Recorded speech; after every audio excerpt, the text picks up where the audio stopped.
Hi, this is Katie with Katie's Classic Books, and I'm here today with my July wrap up. I can't believe that July has come and gone already. It's crazy. Anyways, so the first book that I read this month was Herland by Charlotte Perkins Gilman. This was published in 1915. And I gave this 4 out of 5 stars on Goodreads. So this was a really interesting little hidden gem of a classic. This is about a utopian society where there are only women.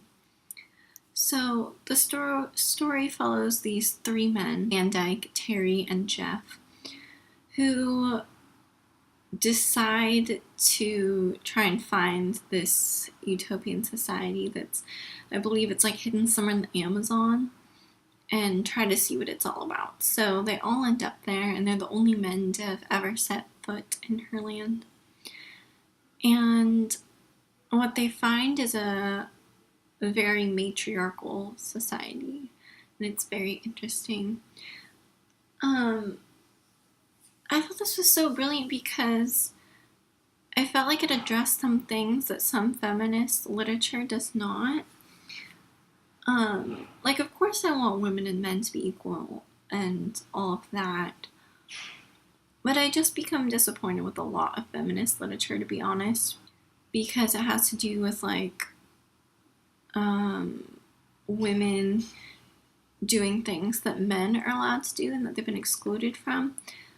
But then I feel like, well, we obviously live in a very patriarchal society, and it's been that way for a long time, and that's part of the problem, and it's like troubling to men and women.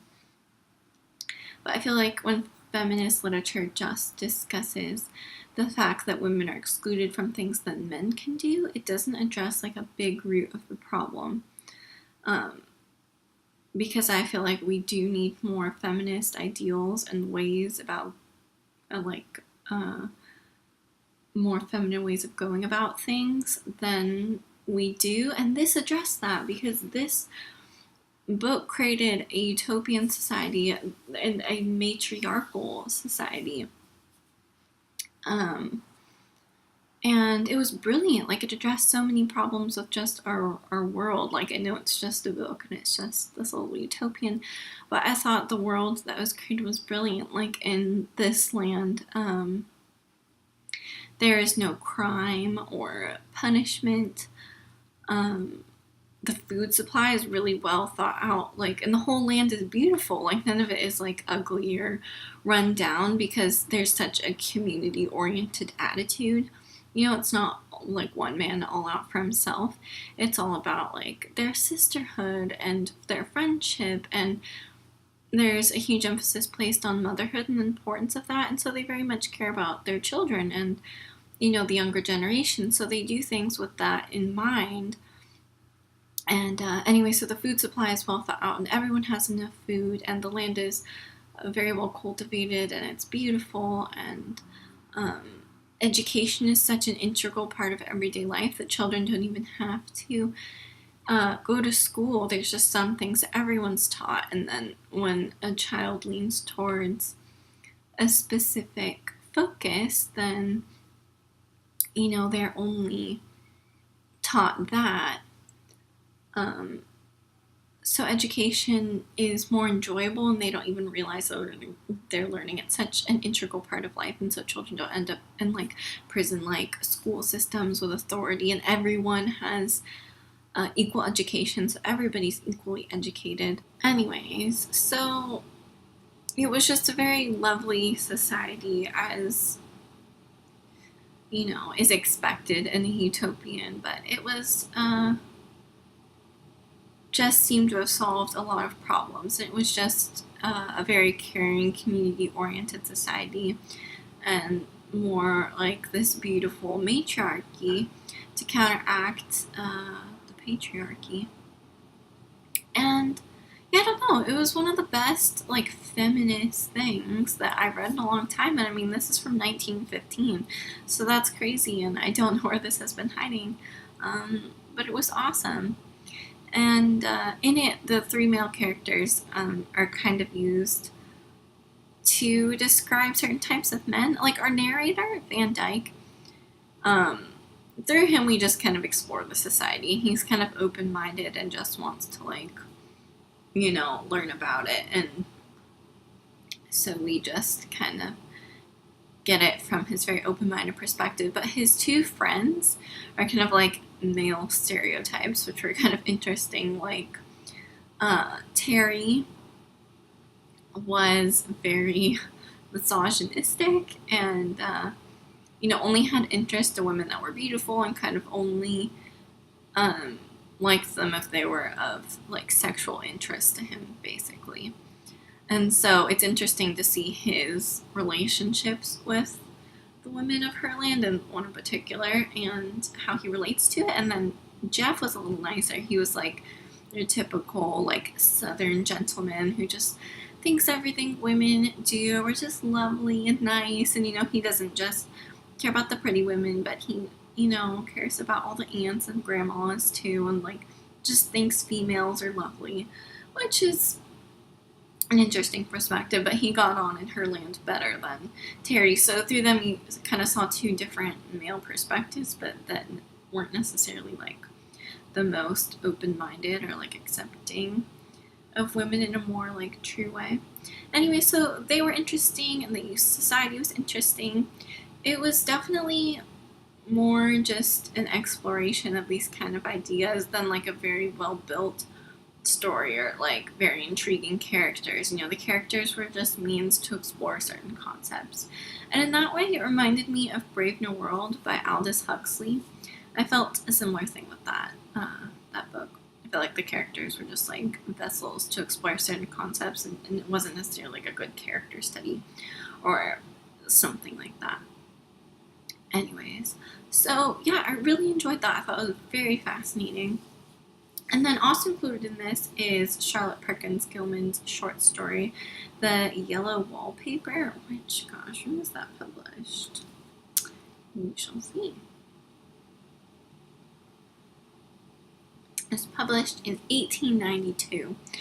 And that short story is really what Charlotte Perkins Gilman is really famous for. So I'm sure you've all heard of her because of that short story. I had to read it in school a long time ago, and it was interesting reading it a second time. It's just about this woman who is having, like, a country rest cure, and her husband is a doctor, and so I think he thought this was a good idea for her. And she's obviously dealing with some sort of, like, postpartum depression or something, and she kind of develops this obsession with this, like, yellow wallpaper that's in her room, and it's kind of like a metaphor for her imprisonment that she feels. And it was an interesting story, definitely. It was interesting reading it again after all this time. Not something absolutely lovable, but definitely interesting and important for its time period, and kind of what was going on with women's, like, mental health care, I suppose, and the way these issues were treated back then. So that was interesting as well. But I really loved Herland. I thought it was so interesting, and I really recommend you check it out if you're at all interested. The second book I finished this month was The Boston Girl by Anita Diamant, and this was published in 2014. This was kind of a random read for me because someone I know had ordered this for herself, and she accidentally got an extra copy. So because I'm a reader, she gave it to me, but she hadn't read it yet, so it wasn't really a recommendation or anything. And I gave this 3 out of 5 stars on Goodreads. It was kind of a mediocre read.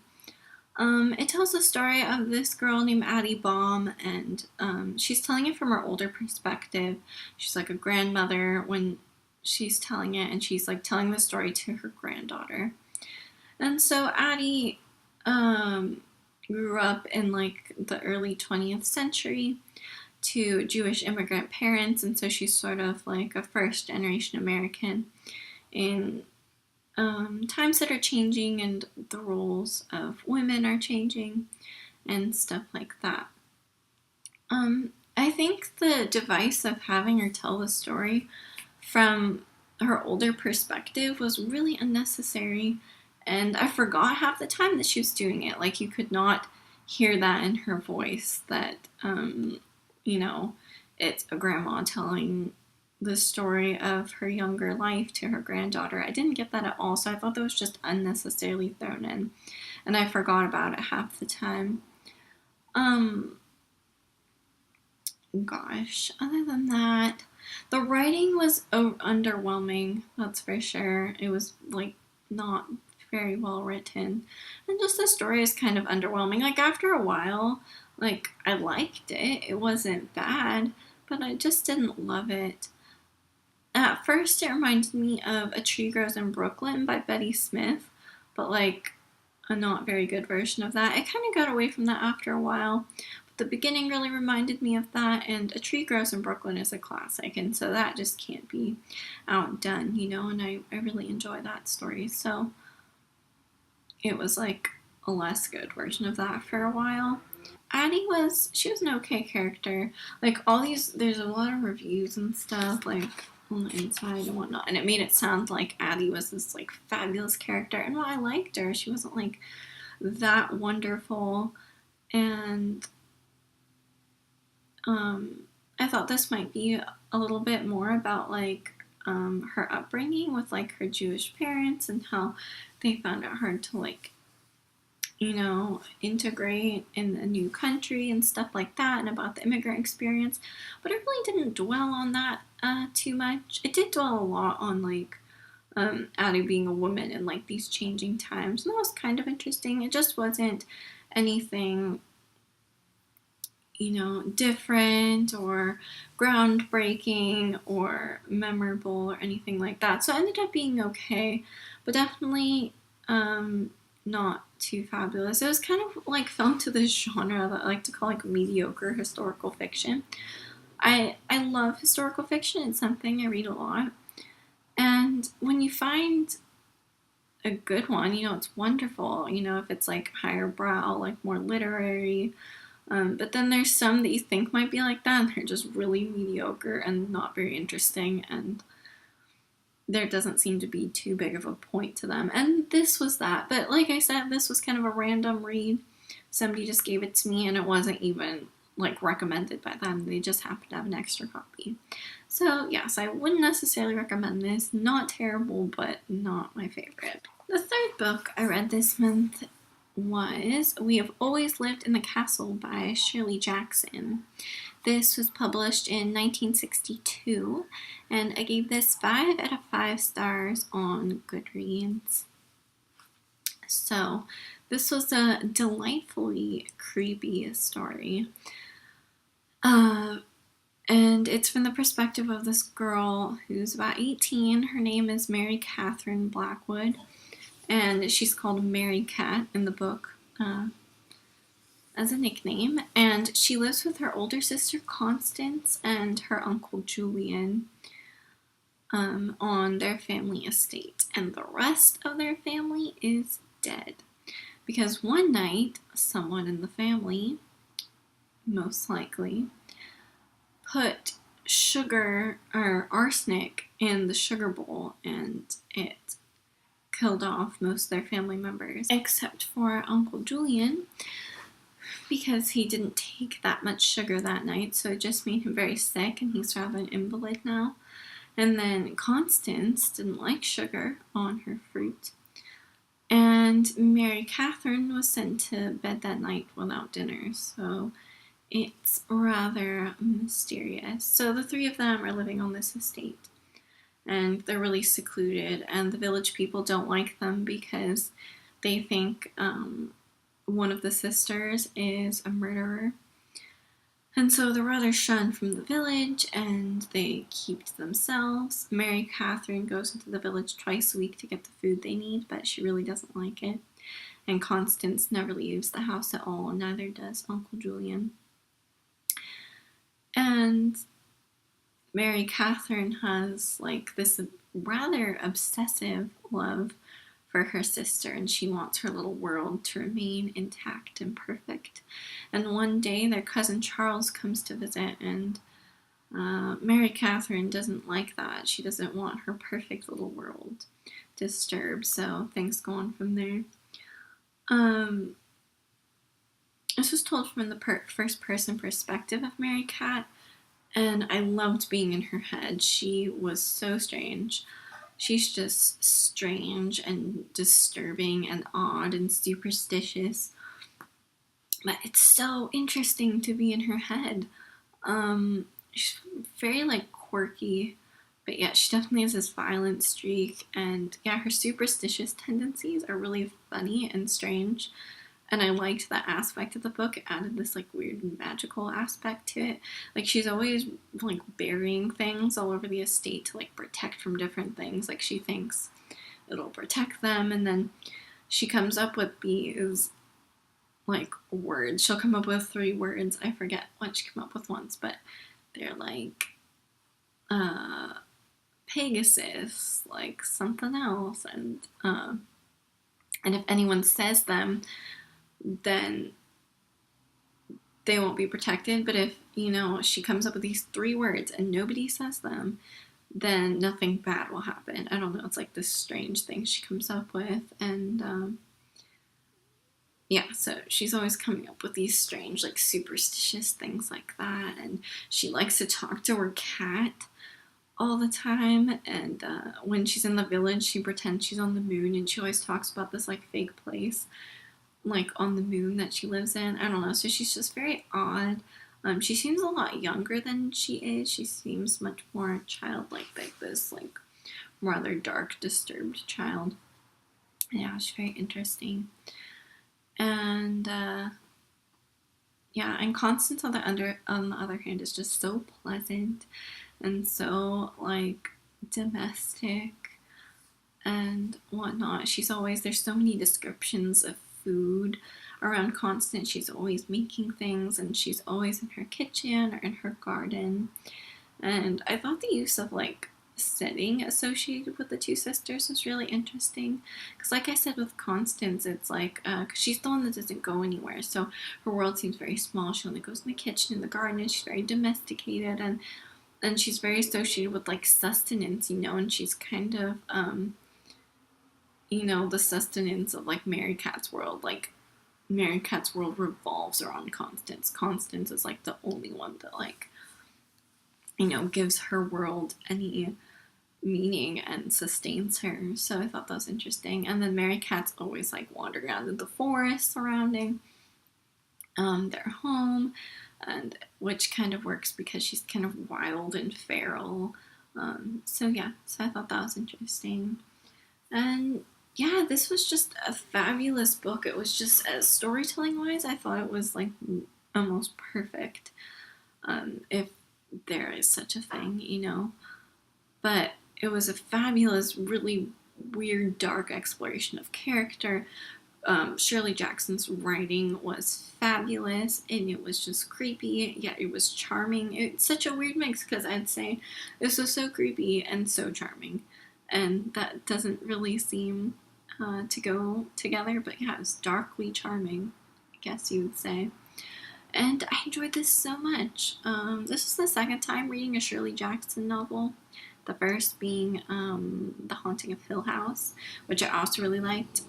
I love this more, I think, but I'm really liking her work, though, so far. I really like her first-person perspectives of female characters that are rather disturbed. It's really interesting being in their heads. They're very kind of different character studies, I would say. And very creepy, too, at the same time. And her writing is just wonderful. She's an absolutely fabulous writer. So that was We've Always Lived in the Castle, and I love this and highly recommend it. The 4th book I read this month was After Dark by Haruki Murakami. Sorry, this is, like, kind of glary. I'll hold it like this. Anyways, this was published in 2004. I gave this 5 out of 5 stars on Goodreads. And this is a Japanese novel. If you don't know who Haruki Murakami is already, he's a pretty big magical realism author. And I'm really enjoying his work so far. This is the third book of his that I've read, and I think he's definitely one of my favorite contemporary authors at the moment. So this book is set in the span of a night, in the hours between midnight and dawn, in the city. And it mostly follows this girl named Mari, who's pulling an all-nighter in the city because she doesn't want to go home. And then her sister, Ari, who is very beautiful, but she's been asleep for a very long time. And there's a lot of the magical realism aspects in this book revolve around her. And then there's this guy named Takahashi who sort of forms a relationship with Mari, and I really liked their relationship. And he carries a lot of the philosophical discussion in the book. Anyway, so it's very much about all these like strange encounters that happen after dark, and all these characters are connected in one way or another. There's some bizarre things that happen, although I will say, out of the 3 Murakami novels I've read, this had the least amount of magical realism. It was much more subtle, and there wasn't a whole lot of it. And it was mostly around Ari, the sister that's been asleep for a really long time. And yeah, but that was interesting. So it's just these people after dark, and all these things that happen, and all the beautiful things, and yet the very violent, ugly parts of human nature as well. And it kind of explores like this aloneness and isolation, yet this beautiful like connection you can have with other people at the same time, which I feel like are things that Murakami likes to explore in general. And there definitely was a lot about Mari and Ari's relationship, because Mari feels like her and her sister aren't close, and this is making her sad, and so there's a lot of discussion about that. And Ari obviously is going through something big, and she herself is very isolated. A lot of the magical realism that goes on around her has to do with like her feeling of isolation and how she feels trapped in a way. And so it's kind of about their relationship and Ari's issues that she's going through, and how Mari doesn't really know what she's going through and wants to connect more with her and doesn't know why they aren't close anymore. And Ari's likened to certain fairy tale characters like Snow White and Sleeping Beauty. These beautiful girls who have been asleep for a long time and almost need somebody who loves them to wake them up. But that is explored kind of in a non-romantic sense. But I kind of liked how she was likened to fairy tale characters. And yeah, so it explores the sibling relationship and all these feelings of aloneness and isolation, but yet this connection, all this philosophical discussion that's kind of randomly thrown in there. Like I said, Takahashi I feel like he carries a lot of the discussion. And there's just a lot of discussions in here, at nighttime, in diners and love hotels and all these like nighttime places. There's these discussions and encounters and acts of violence, and yet beautiful connection happening at the same time. And I really loved it. This is the shortest Murakami novel I've read so far. It's just on the smaller side, and it takes, it's only set in the span of one night. But I liked that. I liked how it was set in the span of one night, and I liked all the characters, and I liked the themes that were explored. And there's just something about Murakami's writing and his books, and the magical realism aspect, and how he explores love, and how he explores aloneness. And I don't know, there's just a certain feel to them that I can't describe. Like, they're always set in the contemporary world, but yet there's something so magical and different about it than like a typical contemporary novel that I can't quite describe. It's almost like dreamlike, especially since this was set at night. I would definitely describe a lot of it as dreamlike, and you come out of it and you're not even exactly sure completely what it was about, but it feels like you're living in some hazy hazy dream. But I thought this was really excellent, and I loved it, and I can't wait to read more of his work. This probably wasn't my favorite of his. My favorite still is 1Q84, but maybe that's just because it was the first one. But I really, if you haven't read one of his books, I highly recommend you pick that one up. But I really recommend this as well. This was really fabulous. The fifth book I read this month was my poetry collection for the month, and that was Cherry Pie by Hollie McNish, and this was published in 2015. So Hollie McNish is a spoken word poet. This is the second time reading a collection by a spoken word poet. The last one I read was Hold Your Own by Kate Tempest. And it's pretty interesting. I would say I looked up her performances when I was done reading this, and you will appreciate the poetry a lot more if you watch her performances. Because the writing, it's like, oh, it's okay. Like, I like the content more than the writing style. But then when you hear her speak it, then it really comes alive, and then you have more appreciation for her writing. So this collection was largely filled with a lot of social commentary, I'd say, along with some personal poems.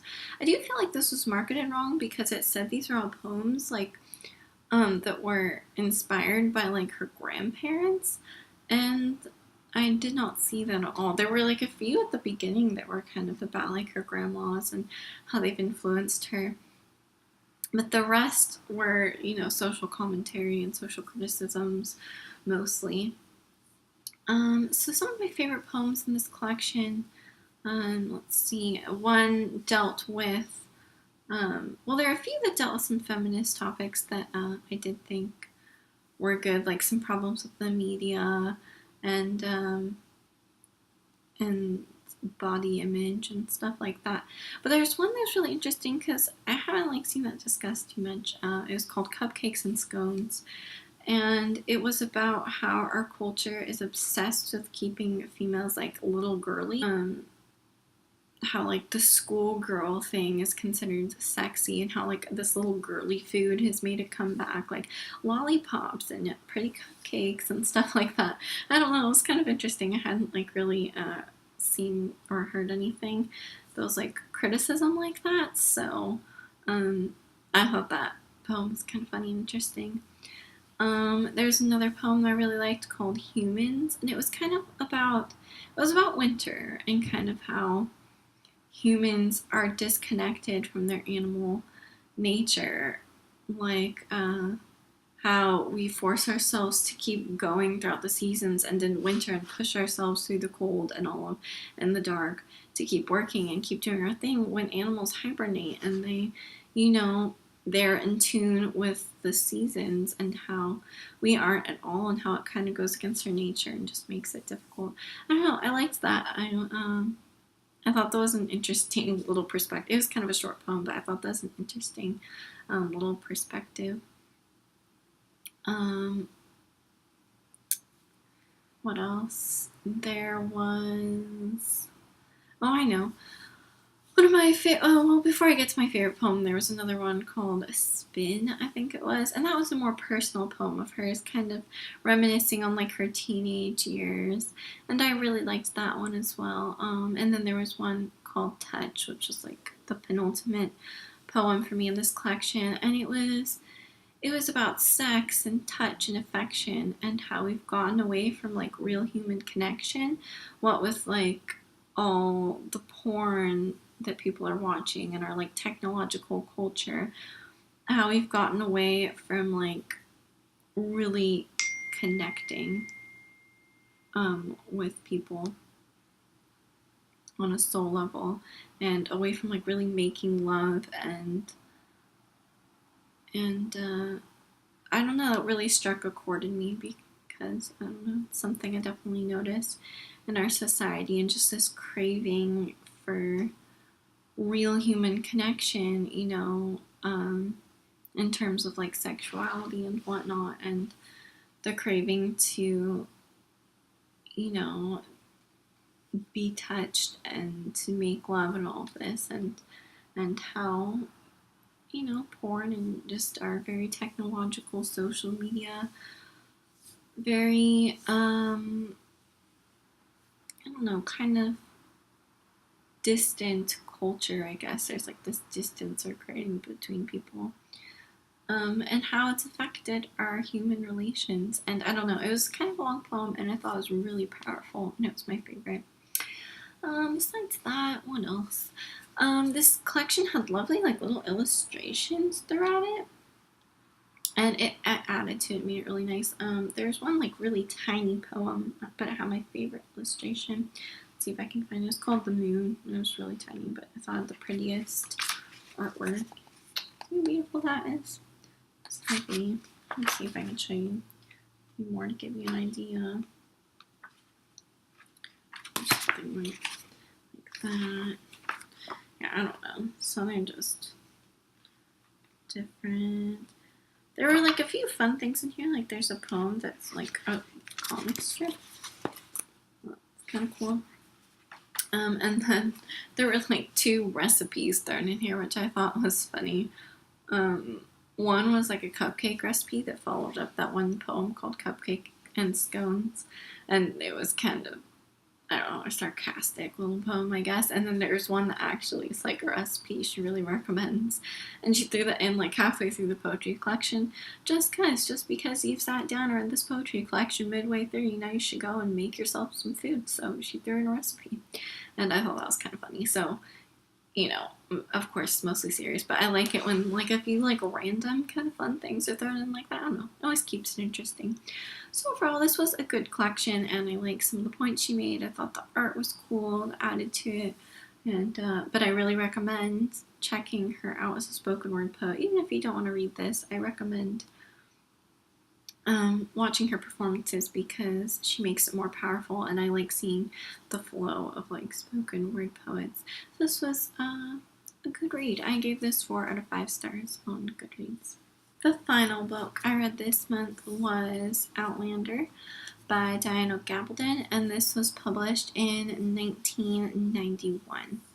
So this follows a woman named Claire. She's living in 1945, and World War II has just ended. And she was a nurse during the war, and her husband was a soldier, I believe, or something like that. And so they barely spent any time together during the war. I think they're married just before the war. So they decide to go on a second honeymoon to like reconnect and whatnot. And so they go on honeymoon in the Scottish Highlands. And while there, Claire one day is kind of exploring around these like old standing stones, kind of something similar to like Stonehenge. And she is thrown back into the past, into 1743, and she's swept away in this world and needs to try to survive there and decide whether she wants to try to get back to her own time or not. And she falls in love with a man named Jamie Fraser, who she ends up marrying, which is not really a spoiler. And she has to decide between 2 time periods and 2 men. So where to start with this? I gave it 3 out of 5 stars on Goodreads. I did like it, and I enjoyed it the whole way through, and there were parts that were good, but yet I did have a lot of criticisms for it. Like, I thought the writing was fine, she threw in Scottish dialect, which I liked, and I could like hear their voices in my head, so I liked that. I think her historical detail was pretty good. I think she, researched her like 18th century Scottish history pretty well, and I liked that. And I did really like Claire and Jamie's relationship. Like, I definitely like feel for them and root for them. A lot of the problems though were like with the plot. Like, Claire's first husband, Frank, I feel like when she's thrown into this 18th century world, like occasionally she just think about him and then like weirdly want to get back to him, but I don't really feel, that she really does, or that's really explained well. Like, all of a sudden she's just like, oh yeah, I'm in this world, and there's not much of a storyline to her getting back. Like, it's very like half-assed efforts, and like I don't care because, you know, I liked her in Jamie, and I liked her in 18th century Scotland, and I didn't want her to go back to the 40s with Frank. Like, that's not, that would make a very exciting storyline, but still it's odd that she, like, most of the time didn't care or didn't seem to care, and when she did seem to care, you didn't really feel like she did about her old husband and her old lifestyle. Like, that's just dropped very quickly. And yeah, and I feel like the time travel element isn't explored as much as it could. Like, I wanted more, like, why did she end up in the past? Like, how did that happen? And, like, how difficult is it for her to adjust? Because it doesn't seem like it's that difficult for her to adjust. So, I don't know. It would have been more interesting to explore kind of the time travel element and what effects that will have on, the future and on her life and why it happened. And then, while I liked her relationship with Jamie, I feel like the way that they ended up together was kind of weird. I don't know why she didn't choose a different path, because it seemed rather forced and didn't seem to flow. But I really liked their relationship still. And this one's like a weird complaint too, but there was like too many sex scenes. There's nothing wrong with that, and she still could have had a lot of sex in here without going like overboard.